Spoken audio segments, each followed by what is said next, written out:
নমস্কার, আমি স্বপন। ইভিএম নিউজে আপনাদের সকলকে স্বাগত। আজকে উত্তর কলকাতার বিজেপি প্রার্থী তাপস রায়ের বক্তব্য শোনাব। তিনি কতগুলো কথা প্রশ্ন তুলে দিয়েছেন তৃণমূল কংগ্রেস সম্পর্কে। প্রথমত তিনি প্রশ্ন তুলেছেন যে এই যে যারা জেলে বসে রইল, পার্থ, বালু, মানিক ভট্টাচার্য, এরা কেন জেলে বসে রয়েছে, এই প্রশ্ন তিনি তুলেছেন তৃণমূল কংগ্রেসের নেত্রী মমতা ব্যানার্জি। তিনি আরো প্রশ্ন তুলছেন যে এই যে নির্বাচনের ইস্তেহার তৃণমূল কংগ্রেস ছেপেছে, এই নির্বাচনী ইস্তেহার ছাপার অধিকার তৃণমূল কংগ্রেসের আছে কি নেই, যদি না থাকে কেন নেই, সেটাও তিনি ব্যাখ্যা করেছেন অসাধারণভাবে। তিনি একটা অসাধারণ কথা বলেছেন যে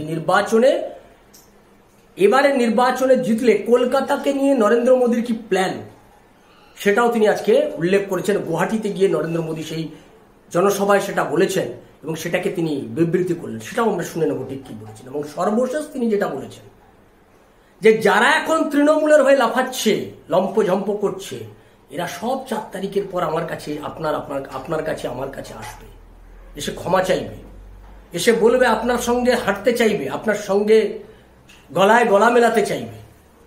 আমাদের এই ঘটনাগুলো সব মনে আছে, আমরা জানি এটা কি হবে।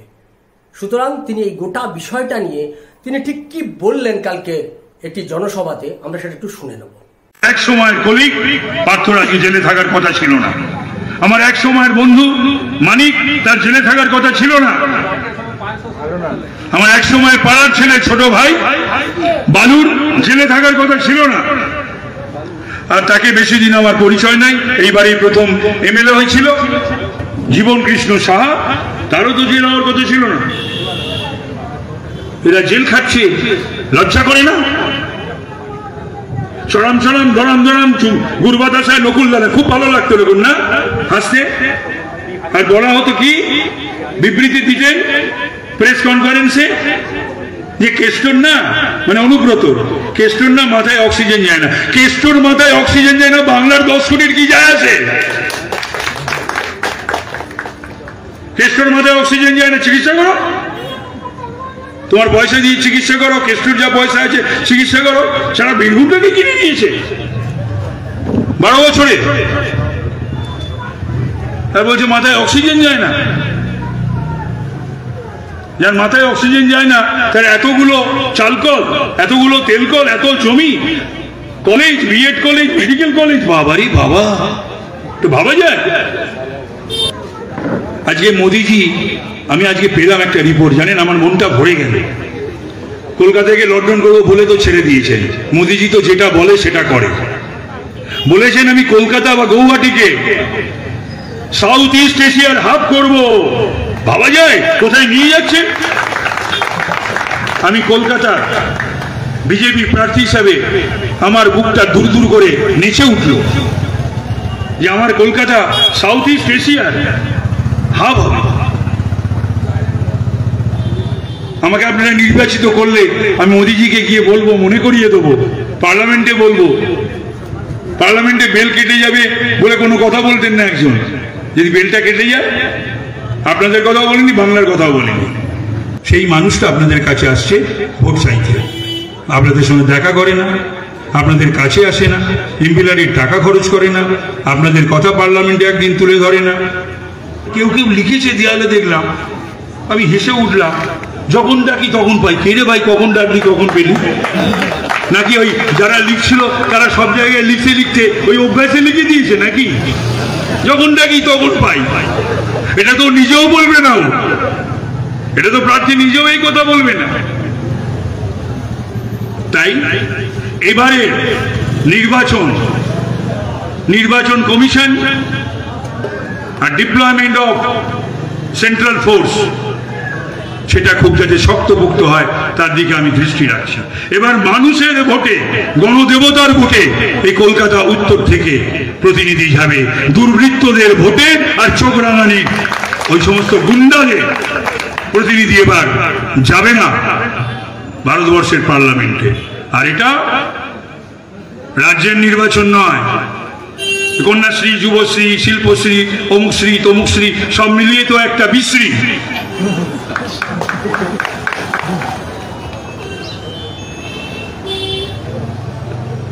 তৃণমূলী একটা দল ইশতেহার ছাপিয়েছে। ইশতেহার ছাপে কি করে?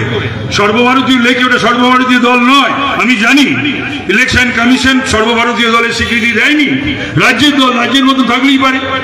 26-এ নির্বাচন ইশতেহার ছাপাবে, কেন্দ্রের নির্বাচন তুমি ইশতেহার ছাপাবার কে?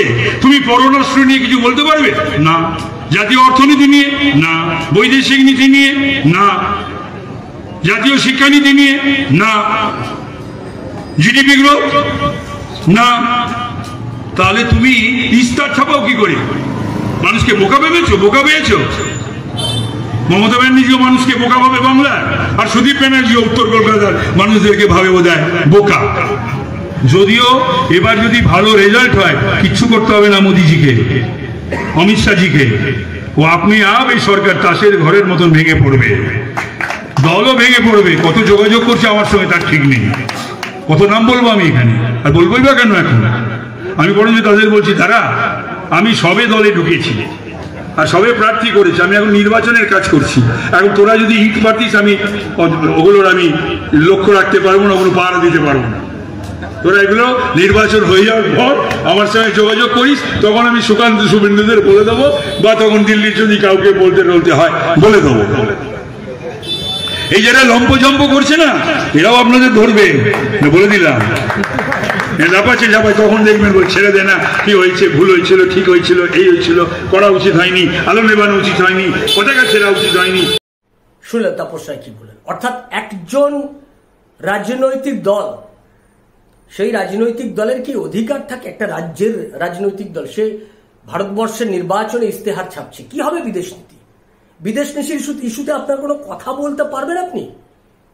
কি হবে গোটা ভারতবর্ষের বাণিজ্যিক ক্ষেত্রে আপনার ভূমিকা কি হবে? এই ব্যাপারে কথা বলার কোনো অধিকার আপনার থাকছে? নির্বাচন কমিশন তো আপনাকে আঞ্চলিক দল ঘোষণা করেছে, আপনার তো এই অধিকারই থাকে না। পশ্চিমবাংলা নির্বাচনে আপনি ইশতেহার ঘোষণা করতে পারেন, কিন্তু এর বাইরে তো কোনো অধিকার থাকে না। তবু আপনি বাংলার মানুষকে বিভ্রান্ত করার জন্য একটা রাজনৈতিক নির্বাচনী ইশতেহারের নামে একটা গপ্প ফেলেছেন।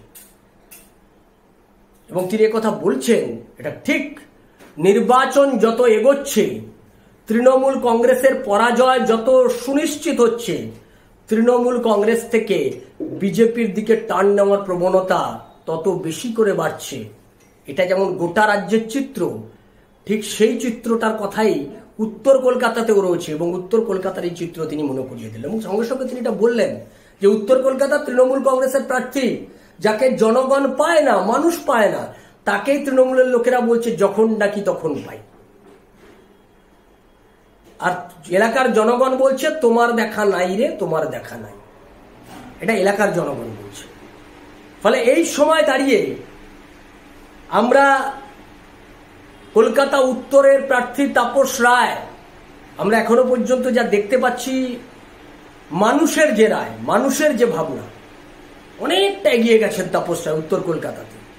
এবং উত্তর কলকাতার এই লোকসভা সিট জয়ের ব্যাপারে আত্মবিশ্বাসী তাপস রায়, মানুষের সঙ্গে যে নিবিড় জনসংযোগ তিনি অতীতেও করেছেন, এখনো করছেন, করে যাবেন, যার মানুষের সঙ্গে নিবিড় সম্পর্ক, তিনি এখানকার ভূমিপুত্র, সেই তাপস রায় যে তৃণমূল কংগ্রেসের প্রার্থীকে বহু কদম পেছনে ফেলে অনেকটা এগিয়ে গেছেন, এই ব্যাপারে কোনো সন্দেহ নেই।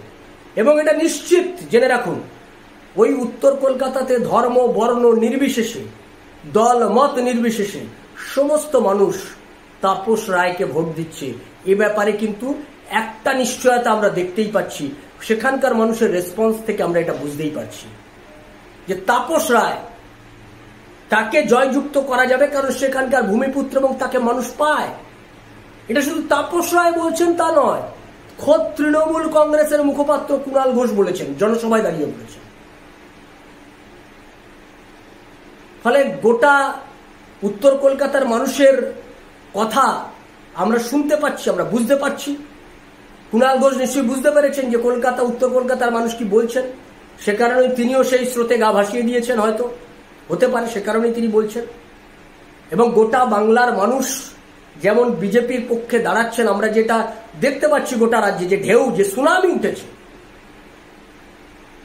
সেই ঢেউ কিন্তু উত্তর কলকাতাতেও প্রবল থেকে প্রবলতর হচ্ছে তাপস রায়ের পক্ষে। এটা কিন্তু বলেই দেওয়া যাচ্ছে চোখ বন্ধ করে। ফলে আমরা এই সমস্ত বিষয়ের উপর নজর রাখবো। আপনারা নজর রাখুন ইভিএম নিউজের পর্দায়। ইভিএম নিউজ আপনার কথা বলে। নমস্কার।